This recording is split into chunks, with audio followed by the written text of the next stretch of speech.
দেখব CS6 এর মাধ্যমে, ফটোশপ CS6 এর মাধ্যমে কীভাবে একটি ইমেজের চারদিকে নিয়ন বিম তৈরি করা যায়। তো আমি এখানে আগে একটি প্রজেক্ট তৈরি করে রেখেছি। এখানে আমাদের ক্রিকেটার তামিমের ছবি দেখা যাচ্ছে। তামিমের চারপাশে যেই নিয়ন ইফেক্টটি দেখা যাচ্ছে, এটা আমরা কীভাবে তৈরি করতে পারি ফটোশপ CS6 এর মাধ্যমে, সেই প্রজেক্টটি আজকে আমরা দেখব হাতে কলমে। তো এই ইফেক্টটি দেওয়ার জন্য প্রথমে আপনি তামিমের বা যে কোনো ফটো আপনার পছন্দ মতো নিতে পারেন। তো আমি এখানে তামিমের ছবি ব্যবহার করেছি। তো ব্যাকগ্রাউন্ড কালারটা ব্ল্যাক হলে সুন্দর হয়, যে কোনো ব্যাকগ্রাউন্ড কালারই দেওয়া যায়, কোনো সমস্যা নাই। তো প্রথমে ছবিটি যে লেয়ারে নেওয়া হবে সেই লেয়ারটি এভাবে অ্যাক্টিভ করে, আমি যেহেতু ব্যাকগ্রাউন্ড ব্ল্যাক ব্যবহার করেছি তাই আমি আরেকটি লেয়ারে ব্যাকগ্রাউন্ড কালার ব্ল্যাক নিয়ে নিয়েছি। তো তারপরে যে লেয়ারটিতে ছবিটি থাকবে সেই লেয়ারের উপরে একটি নিউ লেয়ার দিতে হবে। নিউ লেয়ার নেওয়ার পরে সেই নিউ লেয়ারটি অ্যাক্টিভ অবস্থায় পেন টুল প্যানেল থেকে পেন টুলটি সিলেক্ট করে পেন টুলের মাধ্যমে এখানে যে রিংগুলো রয়েছিল, লাইন, এই লাইনগুলো সেটা আঁকবো। তো পেন টুল আপনারা যারা যারা ব্যবহার করেছেন তাদের জন্য রিংগুলো আঁকা খুব সহজই হবে। তারপর প্র্যাকটিসের মাধ্যমে রিং টুলটা সহজেই পেন টুলটা ইউজ করা যায়। Practice made perfect.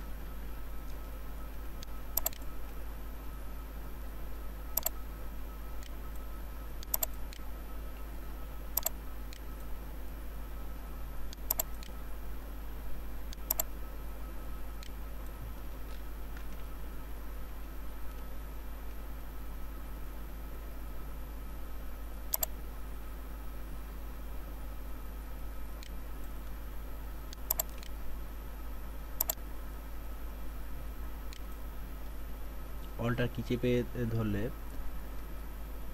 পেন টুলের নিচে যে অ্যারো চিহ্ন আসে, তখন এই পয়েন্টে ক্লিক করলে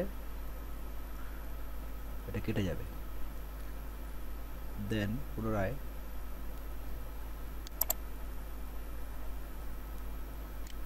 হয়নি এটা।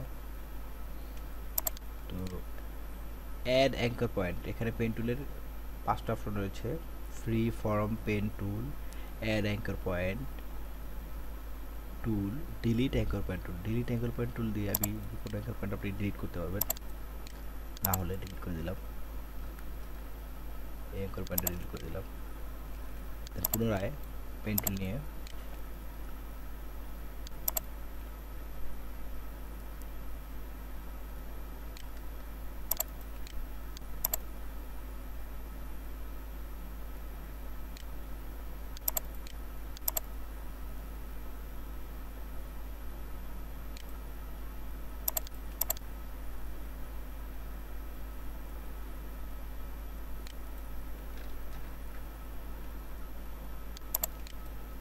একটু মুছে দিই অ্যাঙ্কার পয়েন্টটা, মুছে আবার নতুন করে করি।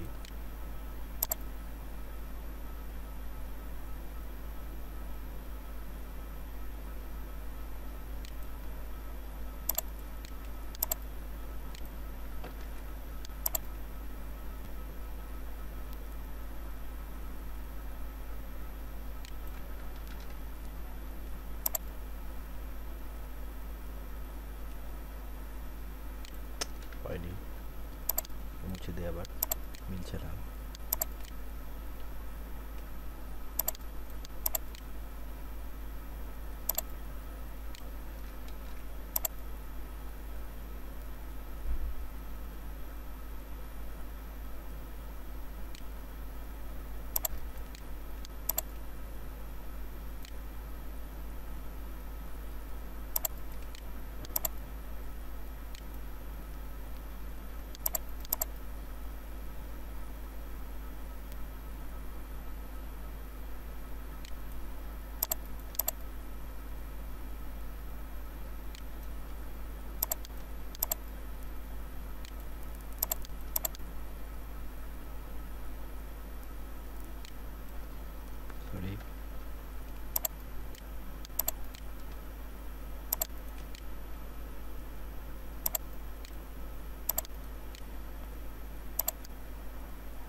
একের পর একটা আবারও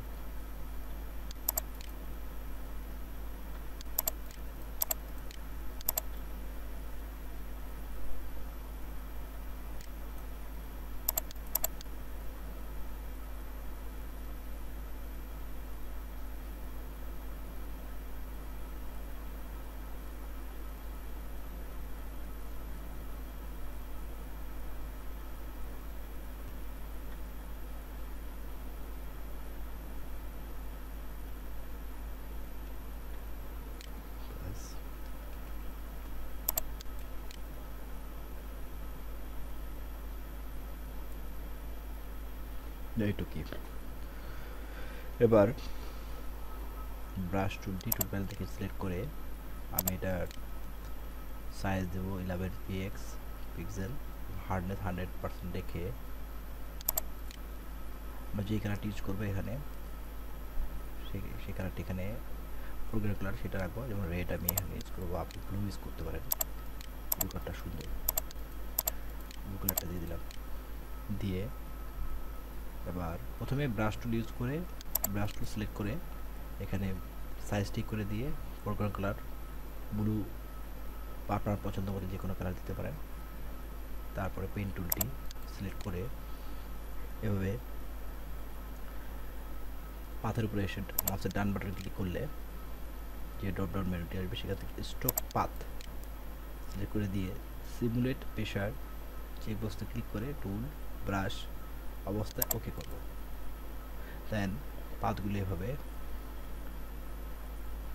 নীল রং দ্বারা পূর্ণ হয়ে যাবে।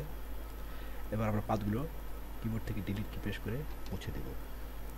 দেন যে লেয়ারে আমরা এই পাথগুলো এঁকেছি সেই লেয়ারে ডাবল ক্লিক করে লেয়ার স্টাইল বক্স নিয়ে আসবো, সেখান থেকে আউটারগুলোতে ক্লিক করব এবং সাইজ স্প্রেডটা বাড়িয়ে দেই। স্প্রেডটা বাড়িয়ে দেওয়ার সাথে সাথে দেখেন সুন্দর দেখা যাচ্ছে।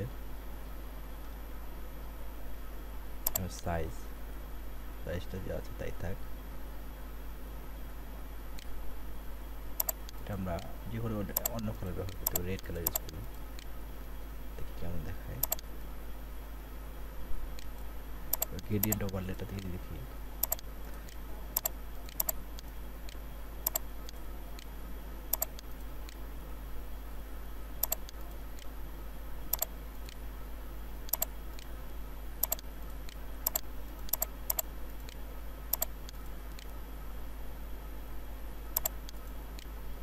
কালার চেঞ্জ করে আমরা যে কোনো কালার ব্যবহার করতে পারি।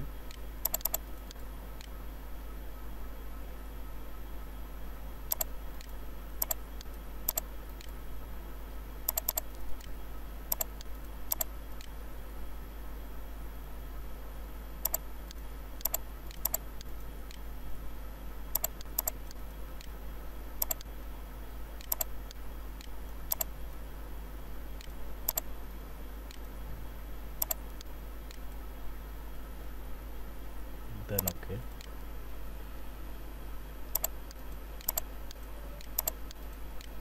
Familiar portion, ignore it.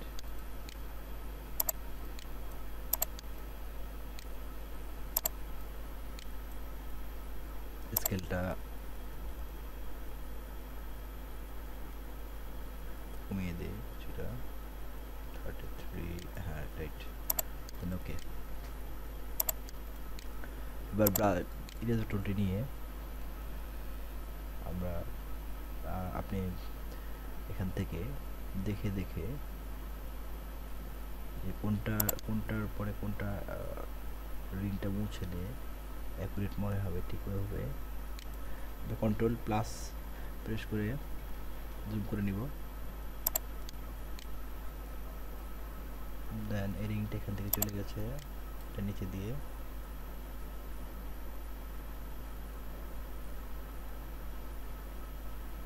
পিছন দিয়ে ঘুরে আসলো এইভাবে, আসার পর এটা আবার পিছন দিয়ে চলে গেল, এটা মুছে দেই।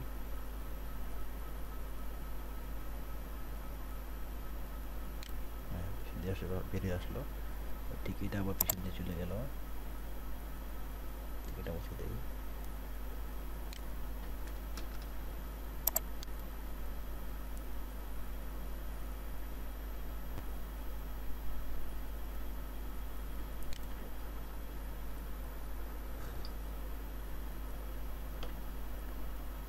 আসলো, এটা পিছনে চলে গেল।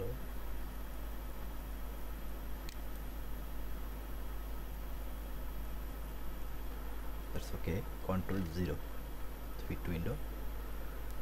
তো হয়ে গেল আমাদের নিয়ন স্ট্রিপ যে রয়েছে, নিয়ন নিয়ন নিয়নের যে সাইন বা লাইন, সেটা আমরা কোনো ফটোর চারপাশে কীভাবে দিব। এখানে এটা আপনি এখান থেকে মুখের এই অংশটা এখান থেকে মুছে দিয়ে পিছন দিয়ে গেল, এরকম একটা এফেক্ট। তো এভাবে করতে সহজেই আপনি নিয়ন সাইন কোনো ফটোর চারপাশে এভাবে এফেক্ট তৈরি করতে পারেন।